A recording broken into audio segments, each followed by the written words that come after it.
छत्तीसगढ़ में आज से सुशासन त्योहार का तीसरा चरण शुरू होने जा रहा है। मुख्यमंत्री विष्णुदेव साय सीधे जनता की समस्याएं आज से सुनेंगे। हर जिले के 8 से 15 गांवों में समाधान शिविर लगाए जाएंगे। 31 मई तक सुशासन त्योहार चलेगा। सीएम किसी भी गांव में औचक निरीक्षण करेंगे। जनता से सीधा संवाद होगा और समस्याओं का सीधा समाधान होगा। तो आज से सुशासन त्योहार का तीसरा चरण छत्तीसगढ़ में शुरू होने जा रहा है और मुख्यमंत्री विष्णुदेव साय सीधे जनता की समस्याएं सुनेंगे। हर जिले के 8 से 15 गांवों में समाधान शिविर लगेंगे और 31 मई तक सुशासन त्योहार छत्तीसगढ़ में चलेगा। तो किसी भी गांव में मुख्यमंत्री औचक निरीक्षण करेंगे और इस दौरान बता दें आपको कि जनता से सीधा संवाद मुख्यमंत्री करेंगे। लोगों की समस्याओं का जल्द से जल्द समाधान भी किया जाएगा।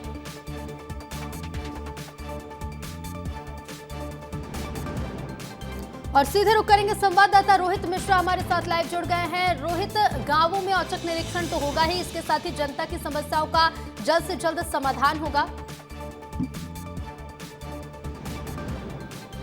बिल्कुल ऋतु, समाधान हो गया है। अब सर्टिफिकेट उनको दे दिया जाएगा क्योंकि पहले चरण पे और दूसरे चरण पे, पहले चरण पे समस्या सुनी गई, दूसरे चरण पर निराकरण किया गया। अब एक बार फिर से जनता खुश है उस फैसले से जो उनके लिए जो उन्होंने आवेदन किया था वो पूरा हुआ है कि नहीं हुआ है, ये तमाम चीज़ों का निरीक्षण किया जाएगा, उसके बारे में जानकारी ली जाएगी और मुख्यमंत्री विष्णुदेव साय खुद औचक निरीक्षण करने के लिए निकलेंगे। किसी भी एक केंद्र पे पहुंचेंगे, वो लोगों से सीधा संवाद करेंगे, सीधे बातचीत करेंगे और ये कहेंगे कि आपकी जो समस्या थी उसका निराकरण हो गया है या नहीं हुआ है। ये तमाम चीज़ों की जानकारी वो लेते हुए नजर आएंगे। इसके अलावा मंत्रियों की भी अलग अलग जगहों पर ड्यूटी लगाई जा रही है। उनके क्षेत्रों पर उनकी विशेष फोकस रहेगा। जहां पर सुशासन त्योहार के तहत में आवेदन लिए गए थे, उनका निराकरण हुआ है कि नहीं हुआ है, अधिकारियों ने कितनी गंभीरता से उस पर काम किया है कि नहीं किया है, ये तमाम चीज़ों की जानकारी वो लेते हुए नजर आएंगे। इसके अलावा जनप्रतिनिधि जो हैं उनकी भी ड्यूटी लगी हुई है, वो भी अपने क्षेत्रों में दौरा करेंगे। उन क्षेत्रों में से किसी एक केंद्र पर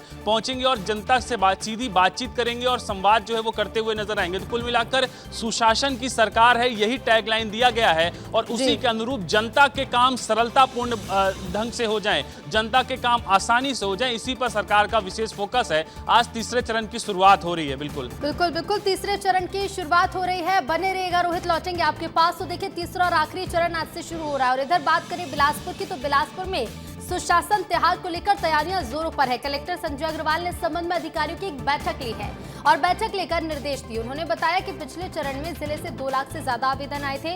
इस बार भी बड़ी संख्या में लोगों से आवेदन मिलने की संभावना है। आयोजन 5 मई से 31 मई तक चलेगा, जिसमें शिविर के जरिए जन समस्याओं की सुनवाई की जाएगी। आने वाली नई योजनाओं को लेकर प्रशासन सक्रिय रूप से तैयारी कर रहा है। तो देखिए, सुशासन त्योहार को लेकर बिलासपुर में भी तैयारियां जोरों पर है और ऐसे में कलेक्टर संजय अग्रवाल ने इस संबंध में अधिकारियों की बैठक ली और बैठक लेकर निर्देश दिए। और चलिए अब बात करेंगे रायपुर की, जहां सांसद बृजमोहन अग्रवाल ने एक बार फिर से पत्र लिखा है। मेकाहारा कार्डियक इंस्टीट्यूट की हालत पर सांसद बृजमोहन अग्रवाल ने पत्र लिखकर चिंता जाहिर की है।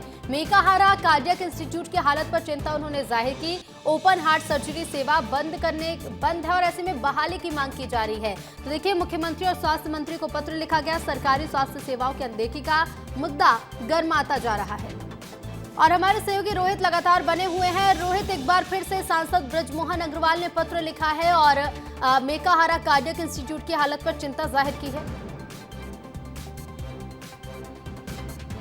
बिल्कुल, देखिए, हार्ट सर्जरी मेकाहारा में बंद है, ये कहना है सांसद बृजमोहन अग्रवाल का और इसी के लिए उन्होंने पत्र लिखा है। और समय समय पर बृजमोहन अग्रवाल पत्र लिखते रहते हैं और सरकार का ध्यान भी आकृष्ट करते हुए नजर आते हैं। इस बार क्योंकि कार्डियक इंस्टीट्यूट में लंबे समय से वेटिंग बहुत ज़्यादा बढ़ गई है, वेटिंग कहीं ना कहीं बढ़ी हुई थी, जिसको लेकर पिछले दिनों निर्देश भी दिया गया था। और खुद जो स्वास्थ्य मंत्री हैं श्याम बिहारी जायसवाल, उन्होंने बैठक भी ली थी और बैठक के माध्यम से ये कहा था कि इसको जो सामान की कमी है, सामान की कमी उसको तुरंत रूप से पूरा किया जाए, उसके लिए जो प्रकाशन है वो कर दिया जाए, उसके बाद में उसको जो सामान की खरीदी है वो कर ली जाए ताकि जो समस्या आ रही है कार्डियक इंस्टीट्यूट में वो दूर हो जाए। तो उसको लेकर अब टेंडर प्रक्रिया भी शुरू हो गई है। लेकिन दूसरी ओर क्योंकि समस्या बड़ी थी, समस्या आम लोगों से जुड़ी थी, तो ऐसे में सांसद बृजमोहन अग्रवाल ने भी पत्र लिखकर मुख्यमंत्री के नाम और स्वास्थ्य मंत्री के नाम पत्र लिखा है और कहीं ना कहीं ये बताया है कि यहाँ पर ध्यान दीजिए। बिल्कुल और देखना होगा कि इस पत्र का क्या कुछ असर होता है। फिलहाल शुक्रिया रोहित आपका जानकारी के लिए।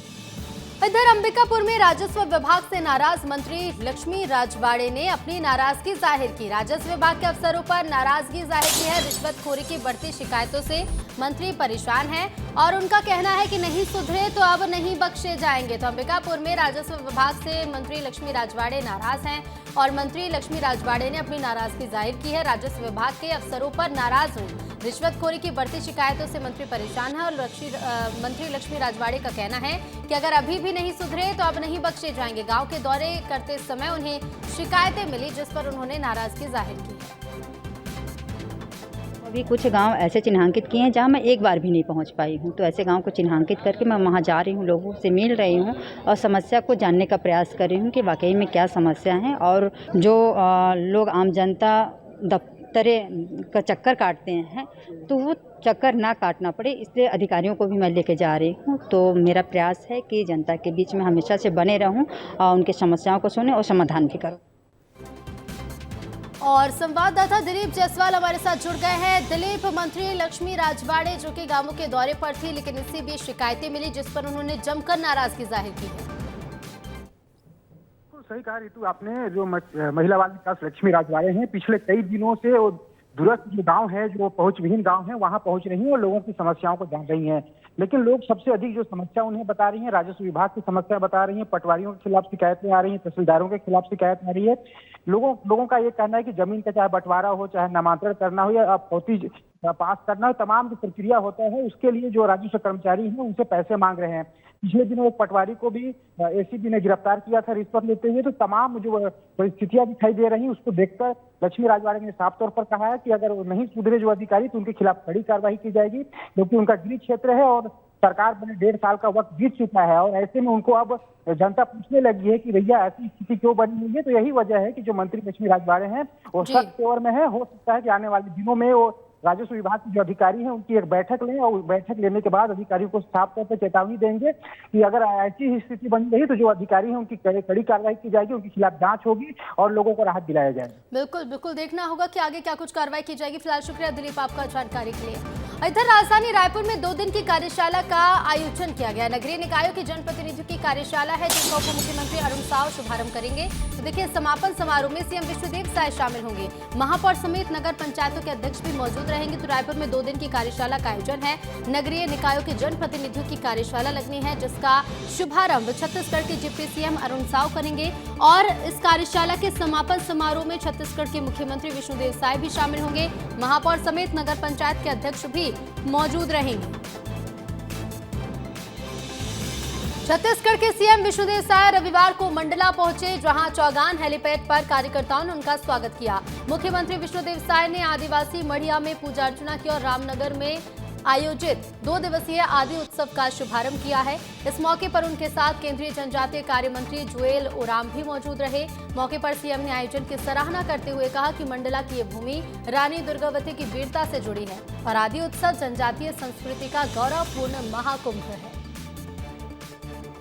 मंडला रामनगर में वर्ष 2015 से आदि महोत्सव चल रहा है।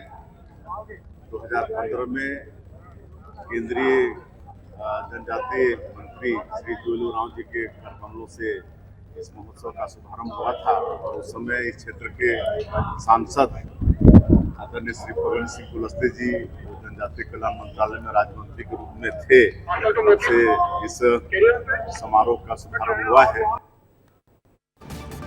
मुख्यमंत्री विष्णुदेव साय के दौरे को लेकर सूरजपुर जिले में प्रशासनिक तैयारियां तेज हो गई हैं। 8 मई को प्रेमनगर विधानसभा के कोटपटना गांव में चौपाल कार्यक्रम आयोजित होना है जहां मुख्यमंत्री आमजन से संवाद करेंगे। ये गांव प्रेमनगर विधायक बुलंद सिंह मरावी का गृह ग्राम है। विधायक मरावी ने उम्मीद जाहिर की है कि मुख्यमंत्री के दौरे से क्षेत्र के विकास कार्यों को सौगात मिलेगी। साथ ही भाजपा जिलाध्यक्ष मुरली मनोहर सोनी ने भी सीएम के साथ अन्य नेताओं के आगमन की संभावना जाहिर की। विष्णुदेव साय जहां सुशासन त्योहार में जगह जगह चौपाल लगा रहे हैं, वहीं इसी कड़ी में सूरजपुर जिले के भी कोटपटना जो स्थानीय विधायक बुलंद सिंह मरावी का गृह ग्राम है, यहाँ भी आने की तैयारी है। जहां बताया जा रहा है कि 8 तारीख को सीएम साहब यहां पहुंचने वाले हैं। वहीं इसको लेकर प्रशासनिक और जनप्रतिनिधियों ने कमर कस ली है और तैयारी पूरी की है। हमारे साथ स्थानीय विधायक गुंजन सिंह मरावी जी मौजूद हैं। हम उन्हीं से जानते हैं आखिर क्या कुछ तैयारियां हैं और क्या कुछ तैयारियां की जा रही हैं। जी विधायक जी, सीएम साहब आने वाले हैं, क्या कुछ तैयारियां की व्यवस्था की जा रही है? मुख्य अभी पूरे छत्तीसगढ़ में सुशासन त्योहार चल रहा है। अब सभी जगह से पॉइंट मांगा जा रहा है कि हर जनपद क्षेत्र से एक पॉइंट मांगे हैं। हम देखिए सीएम साहब कहाँ उतर सकते हैं, अभी तो अभी नहीं बता सकते हैं कि कहाँ आ रहे हैं। सुशासन त्योहार में निश्चित है अपने विधानसभा में कहीं न कहीं पर उतरेंगे। सर, जहाँ एक और प्रशासनिक तैयारियां हैं, वैसे में लेकर पार्टी की भी एक जिम्मेदारी है। क्या कुछ तैयारियां की जा रही है? देखिए, हम लोगों को जो जानकारी मिली, अभी माननीय हमारे मुख्यमंत्री विष्णुदेव साय जी अभी गांव में जा रहे हैं, पूरे छत्तीसगढ़ का दौरा कर रहे हैं और संभावना है कि हमारे यहाँ भी, हमारे जिला में भी आ सकते हैं। उस दृष्टिकोण से हम लोग तैयारी कर रहे हैं और हम तो उनसे निवेदन भी करेंगे कि हमारे यहाँ आए। निश्चित रूप से उनके आने से हमारे क्षेत्र का विकास और तेजी से बढ़ेगा और हमारी जनताओं की समस्याओं का निराकरण होगा। प्रशासन के साथ साथ भाजपा के पदाधिकारी और स्थानीय विधायक भी जुटे हुए हैं, मशक्कत कर रहे हैं उनकी तैयारियों को लेकर। सूरज साहू, विस्तार न्यूज, सूरजपुर। और खबर कोरबा से, जहां 2 दिन से बिजली गुल है। आक्रोशित लोगों ने बिजली को लेकर चक्का जाम किया है। बरहमपुर और सर्वमंगला में लोगों का विरोध देखने को मिल रहा है। पेड़ पौधों को सड़क पर रखकर लोगों ने प्रदर्शन किया, बिजली विभाग के खिलाफ जमकर नारेबाजी भी की। तो कोरबा से खबर, जहां 2 दिन से बिजली इन दिनों गुल है और ऐसे में देखिए आक्रोशित लोगों ने चक्का जाम किया, जमकर नारेबाजी की। बरहमपुर और सर्वमंगला में लोगों का विरोध देखने को मिला है। पेड़ पौधों को सड़क पर रखकर लोगों ने प्रदर्शन किया और बिजली विभाग के खिलाफ नारेबाजी की। घर में पीने को पानी नहीं है, बच्चे लोग रोज परेशान हैं, मच्छर काट रहा है और फोन लगाने पे किसी का फोन लगता नहीं है। व्यस्त बताता है, फोन कोई उठाता है तो बोलता है कि हमारे पास आदमी नहीं है, हम कहाँ से भेजे, हम यहाँ देख रहे हैं वहाँ देख रहे हैं। अरे भैया, तुम्हारे विद्युत विभाग में जब कर्मचारी नहीं है तो कर्मचारी की भर्ती लो, काम को कराओ। ऐसे आम पब्लिक को परेशान करोगे क्या? हाँ, दुनिया भर में लाइट आ रहा है, एक ही गाँव है क्या यहाँ बरहमपुर जहाँ कभी लाइट नहीं दिया जाता। और संवाददाता हरीश साहू फोन लाइन पर जुड़ गए हैं। हरीश, 2 दिनों से लोग परेशान हैं क्योंकि बिजली गुल है, कई तरह की समस्याएं लोगों को आ रही हैं और ऐसे में लोगों ने चक्का जाम किया है। देखिए, कोरबा जिला जो है औद्योगिक क्षेत्र है, बड़े बड़े यहाँ पर औद्योगिक यहाँ पर विस्थापित है और ऐसे में विद्युत उत्पादन भी यहाँ पर किया जाता है और विद्युत उत्पादन इस क्षेत्र में किया जाता है और यहाँ यही जो है कोरबा में ही बिजली की समस्या है। यहाँ 2 जगह बरहमपुर और सर्वमंगला पारा जो है वहाँ पर बिजली की समस्या थी, जिसको लेकर के लोगों ने चक्का जाम कर दिया, जिससे आवागमन बाधित हो गई थी और आवागमन बाधित होने के बाद जो है बड़ी संख्या में जो है गाड़ियों की लाइन लग गई थी, जिसके बाद पुलिस वहाँ पर मौके पर पहुंची और विद्युत विभाग से जो है फोन पर बिल्कुल लोगों को समझाइश दी गई है, लेकिन लोगों का गुस्सा है जो बढ़ता जा रहा है। हरीश, फिलहाल शुक्रिया आपका जानकारी के लिए। और इधर एमसीबी में अवैध रेत खनन का विरोध तेज हो गया है। अवैध रेत खनन के खिलाफ लोगों का गुस्सा फूटा है। स्थानीय लोगों ने धरना प्रदर्शन किया। बता दें, रेत खनन से लगातार जलस्तर घटता जा रहा है। गर्मी में पानी की कमी से स्थानीय परेशान हो रहे हैं और ऐसे में अब अवैध रेत खनन का विरोध लोगों ने करना शुरू कर दिया है। तस्वीरें आप देखिए, रेत सत्याग्रह नाम से ये विरोध किया जा रहा है।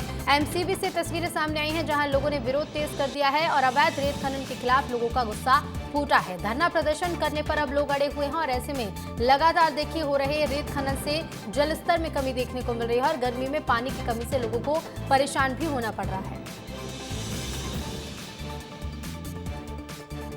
हमारे यहाँ के जो रेत उठाने से देखिए क्या है कि गांव के पूरे हरचोका, गुगरी, घोरधरा का कुआं जलस्तर, खासकर सीधी जिला का भी जलस्तर नीचे चला गया है, सूख गए हैं। नदी नाला ठोड़ई या सब माल मवेशी यहाँ कई ठो मर गए। ये 40 फीट गड्ढा करके ले गए हैं पोपलेंट्स मशीन से। कई जगह इनका शिकायत किया गया, लिखा पढ़ी भेज दिया गया एसडीएम साहब को, कलेक्टर साहब को, है ना, और सभी को सूचना दी गई, लेकिन कोई नहीं मानते। ये नदी का रेत उठने से भैया हमें बहुत ज़्यादा परेशानी है। बोर भी सूख गए, नदी नाला सूख गए, जितना झीरना रहे वो सब सूख गए। पानी के लिए लोग यहाँ तरस रहे हैं। ये रेत उठने से हमें बहुत ही हानि पहुंचा है, इसलिए हम इसका प्रयास भी किए गांव वाले, तो ये रोके रेता। माल मवेशी पानी बिना रेत निकले से मर रहे हैं प्यास में, पानी नहीं, जल नहीं है, ख़त्म, रेत ख़त्म, सब यहाँ अवैध उठा रहे हैं ज़बरदस्ती। हम क्या करें, गरीब आदमी, हम डरते हैं। इधर पेंड्रा रोड में अतिरिक्त कोर्ट भवन का भूमि पूजन किया गया, जिसमें चीफ जस्टिस रमेश सिन्हा मुख्य अतिथि के रूप में शामिल हुए और जस्टिस नरेंद्र चंद्रवंशी ने वर्चुअली रूप से इस कार्यक्रम में भाग लिया। नया अतिरिक्त कोर्ट भवन एडीजे कोर्ट परिसर में ही बनेगा, जो लोगों को न्याय प्राप्त करने में और भी अधिक सुविधाएं प्रदान करेगा। चीफ जस्टिस रमेश सिन्हा ने अपने संबोधन में कहा कि एक नया भवन न्याय की प्रक्रिया को और अधिक सुगम बनाएगा। अपर सत्र न्यायाधीश ज्योति अग्रवाल ने बताया कि ये नया न्यायालय भवन अभी सभी आधुनिक सुविधाओं से लैस होगा।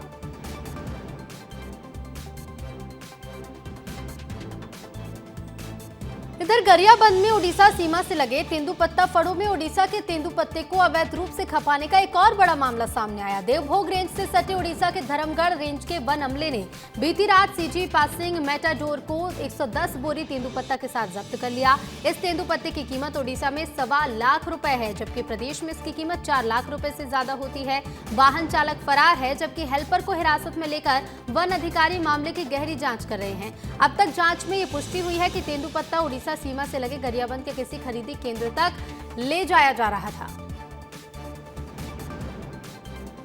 बात अब करेंगे बलौदा बाजार की, जहां जिले में सुशासन त्योहार का आयोजन बड़ी धूमधाम से किया जा रहा है। अब तक 2,39,006 आवेदन प्रशासन के पास पहुंच चुके हैं, जिसमें से 1,79,000 से ज्यादा का त्वरित और गुणवत्तापूर्ण निराकरण किया जा चुका है। सुशासन त्योहार का उद्देश्य जनता को योजनाओं से जुड़ी समस्याओं का समाधान देना है। 5 मई से 31 मई तक इसका अंतिम चरण चलेगा, जिसमें जिले में कुल 77 समाधान शिविर लगाए जाएंगे। इसमें 50 शिविर जनपद पंचायतों और 27 शिविर नगरीय निकायों में होंगे। इन शिविर में प्रधानमंत्री Awas Yojana, ration card, pension, स्वास्थ्य और कृषि योजनाओं से जुड़ी समस्याओं का समाधान जनता को मिलेगा। मनेंद्रगढ़ जिले में इन दिनों अंग्रेजी शराब में मिलावट का खेल जमकर चल रहा है। जिले के होटल में शाम होते ही महफिलें सजने लगती हैं और बिना किसी डर के दूसरे राज्यों की अंग्रेजी शराब परोसी जाती है। जिला आबकारी विभाग मिलावट रोकने में असफल दिख रहा है, जबकि जिला आबकारी अधिकारी अधिकांश समय अपने जिले से नदारद रहते हैं। अब ये स्थिति इस बात को प्रमाणित करती है कि विभाग और जिला प्रशासन दोनों इस मामले में पूरी तरह से विफल साबित हो रहे हैं। स्थानीय लोगों का कहना है कि मिलावटी शराब के व्यापार में तेजी से बढ़ोतरी हो रही है और मनेंद्रगढ़ के होटल्स में सीमावर्ती राज्य मध्य प्रदेश की शराब खुलेआम बिक रही है। खूंगापानी मनेंद्रगढ़ मध्य प्रदेश से लगा हुआ जिला है और बाजू में मध्य प्रदेश में शराब है। यहाँ से क्या है कि शराब लोग वहीं से ला करके और मनेंद्रगढ़ के सारे होटलों में परोसी जा रही है। और क्या है कि यहाँ जो नाकेबंदी भी करते हैं, जो बैरियर लगाए हैं आबकारी द्वारा, वहाँ भी प्राइवेट लोगों को रखा गया है, जो सब लोकल हैं और उनकी सेटिंग से सब माल बड़ी आसानी से छत्तीसगढ़ में प्रवेश कर जा रहा है। अगर इस तरह के वारदात इस पूरे एमसीबी जिले में हो रही है, ऐसे सूचना प्राप्त है और इसका जो आपका आबकारी विभाग का जो अधिकारी है, उनकी मिलीभगत से पूरा संरक्षण प्राप्त है और गली गली या होटल में इनके ही द्वारा शराब को बेचवाया जा रहा है।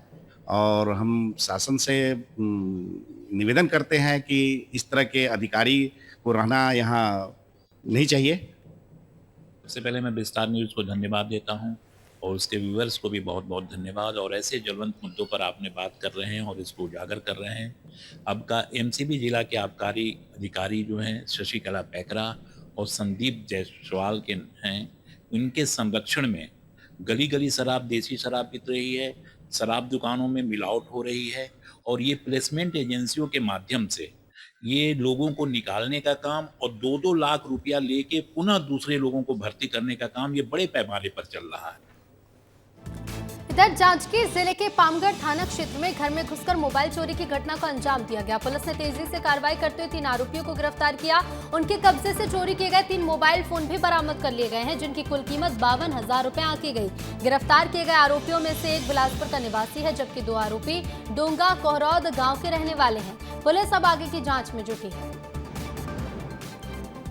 और इधर जांजगीर जिले के पामगढ़ थाना क्षेत्र में रात के समय एक नाबालिग से छेड़छाड़ की गंभीर घटना सामने आई। आरोपी महेंद्र बंजारे जो रोजनडीह गांव का निवासी है, उसने घर में घुसकर इस वारदात को अंजाम दिया। पुलिस ने तत्काल कार्रवाई करते हुए आरोपी को गिरफ्तार कर लिया है और उसके खिलाफ बीएनएस और पॉक्सो एक्ट की धाराओं के तहत मामला दर्ज किया गया। घटना के बाद से क्षेत्र में आक्रोश का माहौल है। मामले की जाँच में पुलिस जुटी हुई है। इधर बलरामपुर जिले के वाड्रफ नगर विकासखंड के कई गांव में आंधी तूफान और बेमौसम बारिश के बाद विद्युत आपूर्ति पूरी तरह से ठप हो गई है। आधा दर्जन गांव पिछले 2 दिनों से ब्लैकआउट की स्थिति में है, जिससे ग्रामीणों को भारी दिक्कतें हो रही हैं। रात के अंधेरे में जीवन जीने को लोग मजबूर हैं और अब बिजली विभाग से जल्द आपूर्ति बहाल करने की मांग की जा रही है। फिलहाल बिजली बहाली को लेकर कोई भी स्पष्ट समय नहीं दिया गया। खबर अब सूरजपुर से, जहां रेप का आरोपी गिरफ्तार कर लिया गया। घटना के बाद आरोपी फरार चल रहा था। 5 साल की मासूम के साथ आरोपी ने दुष्कर्म किया था। खिलाने के बहाने आरोपी ने दुष्कर्म किया था, तो गिरफ्तारी के बाद पुलिस कार्रवाई कर रही है। दुष्कर्म का आरोपी अब पुलिस की गिरफ्त में है। इधर जांजगीर जिले में मवेशी तस्करी के मामले में पामगढ़ पुलिस ने एक और फरार आरोपी रमेश यादव को भी गिरफ्तार कर लिया। वह धरदेई गांव का निवासी है। इससे पहले इस मामले में 2 नाबालिग समेत कुल 4 आरोपियों की गिरफ्तारी हो चुकी थी। पुलिस ने इस तस्करी में इस्तेमाल हो रहे 42 मवेशियों को पहले ही बरामद कर लिया था। मवेशी तस्करी के इस नेटवर्क में और कौन कौन शामिल है, इसकी जाँच की जा रही है। खबर अब अंबिकापुर से, जहां जानवरों की पेयजल व्यवस्था पर घोटाला हुआ है। गुरु घासीदास पार्क में स्टाफ टेंट बनाने में घोटाला हुआ। अधूरे निर्माण कार्य को पूरा दिखाकर पैसा निकाल लिया गया और मामले की जांच शुरू हुई तो दोबारा से निर्माण कार्य अब शुरू हो चुका है। छत्तीसगढ़ के वन और जल संसाधन विभाग के मंत्री केदार कश्यप ने बालोद जिले के पाटेश्वर धाम पहुंचकर पीठाधीश बालकदास से मुलाकात की। मुलाकात के बाद उन्होंने निर्माणाधीन भगवान राम और माता कौशल्या मंदिर के कामों का जायजा लिया। पाटेश्वर धाम के बाद मंत्री केदार कश्यप डोंडी लोहारा पहुंचे, जहां बीजेपी नेता और कार्यकर्ताओं ने उनका जोरदार स्वागत किया है। सांस्कृतिक रूप से और आध्यात्मिक दृष्टि से आस्था का एक बहुत बड़ा केंद्र के रूप में स्थापित है और निश्चित तौर पे आने वाले समय में हमारे न केवल छत्तीसगढ़ बल्कि प्रदेश और देश के विभिन्न राज्यों के लोग भी उस क्षेत्र में आएंगे और जिस परिकल्पना के साथ में उसका वहाँ पर कार्य किया जा रहा है, मैं पूरे उसके टीम को बधाई देता हूँ। बाल योगेश्वर बालकदास जी वहाँ पर लगातार इस कार्य में लगे हुए हैं। और छत्तीसगढ़ में तूफानी मौसम का कहर जारी है। गर्मी से भी लोगों को राहत मिली है। 6 तारीख तक आंधी तूफान की संभावना है। तापमान में 5 से 6 डिग्री की गिरावट भी दर्ज की जा सकती है। तो देखिए, तूफानी मौसम का कहर प्रदेश में देखने को मिल रहा है। हालांकि गर्मी से भी लोगों को राहत मिली है और मौसम विभाग का कहना है कि 6 तारीख तक आंधी तूफान भी चल सकता है। वहीं तापमान में 5 से 6 डिग्री की गिरावट दर्ज की जा सकती है।